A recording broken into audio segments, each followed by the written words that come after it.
Bismillahirrahmanirrahim. Assalamualaikum warahmatullahi wabarakatuh. Admin Teteh sudah memberikan pertanyaan kepada Teteh ya. Ini kebanyakan setiap yang bertanya itu kebanyakan yang berhubungan dengan ilmu fikih ya.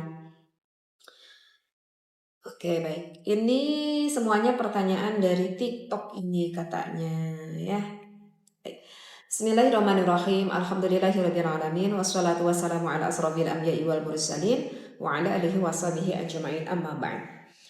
Untuk pertanyaan pertama ini dari Kakak Bagus Satria, katanya Teteh saya mau tanya ya, kenapa kalau habis kita hubungan wajib mandi besar, sedangkan kalau kencing itu cuma dibilas saja. Oh, pintar ini Kak Bagus. Orangnya berpikir ini Kak Bagus.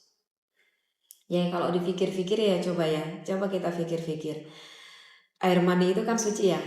Air mani itu suci, padahal kan suci. Tapi kenapa kita harus wajib mandi ya? Padahal itu suci loh keluarnya. Tetapi kalau kencing apa itu hukumnya? Najis kan? Kalau kencing najis. Tapi kenapa ya? Kencing itu najis, harusnya karena najis ini yang harus lebih berat dan membersihkan, harusnya mandi ya. Tetapi kencing gak mewajibkan kita mandi, hanya sebatas kita melakukan wudu saja. Nah, bisa saja kan ada orang yang berpikir seperti itu. Nah, sehingga ada timbul di benak hati Kakak Bagas ini juga ada pertanyaan seperti itu. Nah, ini pertanyaan Kak Bagas ini percis sekali ya, percis sekali pada waktu zaman kisahnya baginda Nabi Muhammad SAW. Karena pada saat itu Tata pernah baca di dalam kitab Iqna, ada satu riwayat yang sama ini percis seperti pertanyaannya Kak Bagas. Jadi waruya diriwayatkan dalam kitab Iqna itu diriwayatkan seperti ini. Jadi anna jama'atan, ada sekelompok orang min ulama Yahudi, dari sebagian ulama Yahudi, jauh ila Nabi sallallahu alaihi wasallam, yang sengaja menghampiri baginda Nabi Muhammad sallallahu alaihi wasallam.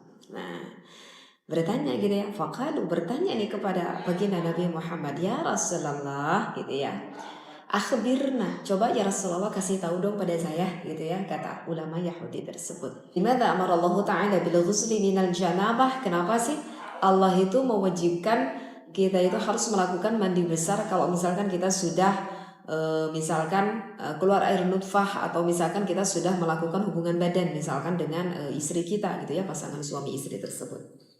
Nah, ada timbul ya pertanyaan seperti itu. Walam ya'mur bihi fil bauli wal ghaid gitu ya.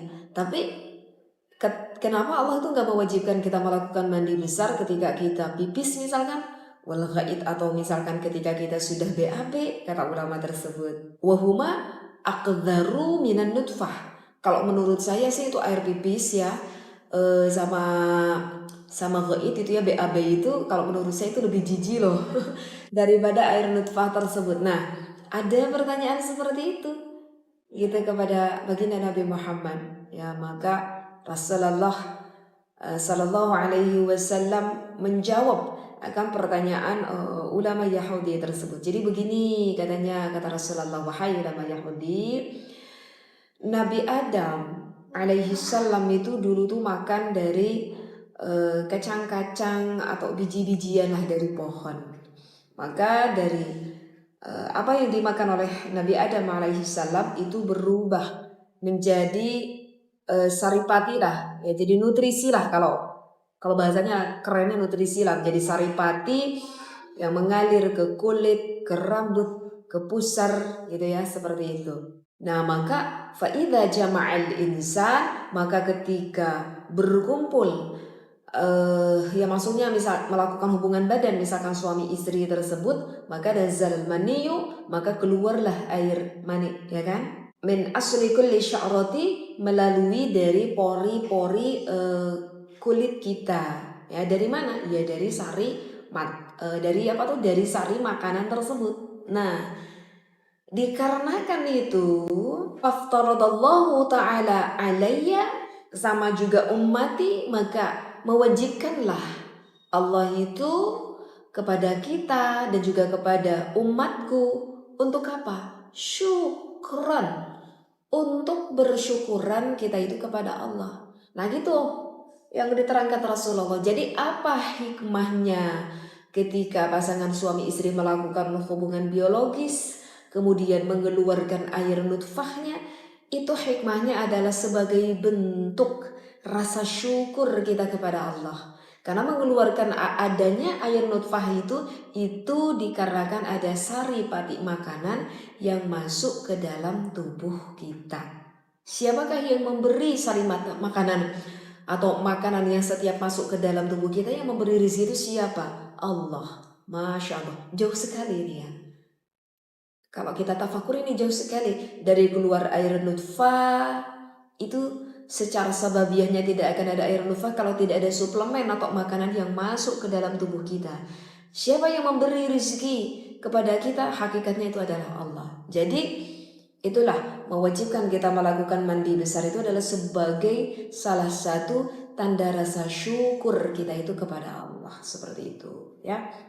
Dan ada juga ini pembahasan di dalam kitab yang lain itu kalau kita bicara secara hakikatnya ya, secara ibadah batiniahnya. Nah, bahkan kemanfaatan itu bisa kita dapatkan secara fisik. Kalau kita lihat di dalam referensi kitab yang lain, apa itu kita bapak lupa lagi. Jadi di dalam kitab itu mengatakan karena wataknya kalau kita itu sudah melakukan hubungan biologis pasangan suami istri itu biasanya wataknya lemas, wataknya jadi lesu. Nah, dengan melakukan mandi besar tersebut itu akan mengembalikan kesemangatan kita, mengembalikan kefreshan, kesegaran tubuh kita. Dan salah satu hikmahnya dengan kita melakukan mandi besar tersebut itu akan bagus sekali untuk memperlancar pengaliran darah kita. Nah, ini Tete ingat nih, ini di dalam kitab Yaqutun Nafs, Yaqutun Nafs kalau nggak salah. Nah, jadi gitu Kak Bagus, ini bagus sekali pertanyaannya. Ya, karena ini kemungkinan Kak Bagus yang bertanya orangnya berpikir seperti itu. Ya, jadi kenapa harus melakukan mandi besar? Sebagai rasa bentuk rasa syukur kita itu kepada Allah. Sedangkan kalau air pipis itu kan mengeluarkan kotoran-kotoran yang ada di dalam tubuh kita.